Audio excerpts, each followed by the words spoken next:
Hello, my name is Doug Dortch, minister at Captiva Chapel by the Sea. Thank you for joining me today as we consider a brief message that I hope will give you some encouragement for your day. For those of us who grew up being taught to respect our mothers, the story in the second chapter of John's Gospel where Jesus performs his first miracle at a wedding feast in Cana of Galilee is somewhat hard for us to understand. But it's not the miracle that boggles our minds. We can get our heads around that. It's a remark that Jesus makes that baffles us as to just how much respect Jesus had for his mother.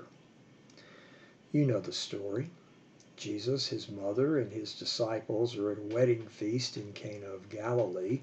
Many think that this wedding must have involved a relative of Jesus, especially in light of how distraught Jesus' mother got when the wine ran out. It was a horribly embarrassing occurrence to the people throwing the wedding party. The text tells us that when that happened, Jesus' mother turned to her son to bid him to do something about it. And does it not trouble you a bit as to how Jesus answers her? "Woman," he says to his mother, "why do you involve me? My time has not yet come."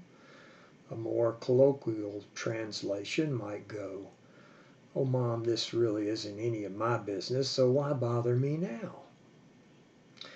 Well, I can only imagine how many mothers might have responded to their son's rebuke of that nature. Many mothers might have gone off on what they could have perceived as their sons being disrespectful, but not Mary. No, Mary sees something in her son's soul that tells her he's more in control of the situation than she ever imagined. And so instead of over-functioning, as a parent can sometimes do, Mary instead turns to the servants who are standing nearby, the servants who are no doubt embarrassed by the conversation they've been listening to taking place between Jesus and his mother, and Mary says to them calmly, confidently, and most importantly, devotedly, "Do whatever he tells you. Do whatever he tells you." Let me ask you a question. When was the last time you trusted a situation to Jesus?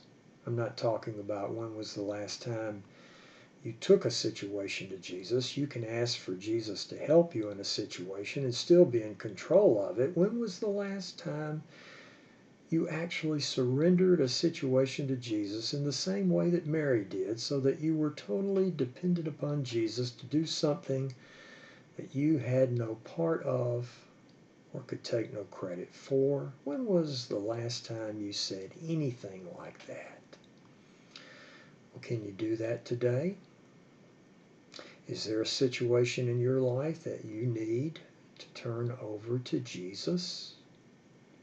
If you want your life to go well, make sure you invite Jesus into it, and Mother Mary would carry that advice even further. And be ready in those situations to do whatever Jesus tells you. On this Mother's Day, I think it would be wise if we listened to this good mother's counsel, because she knows what she's talking about.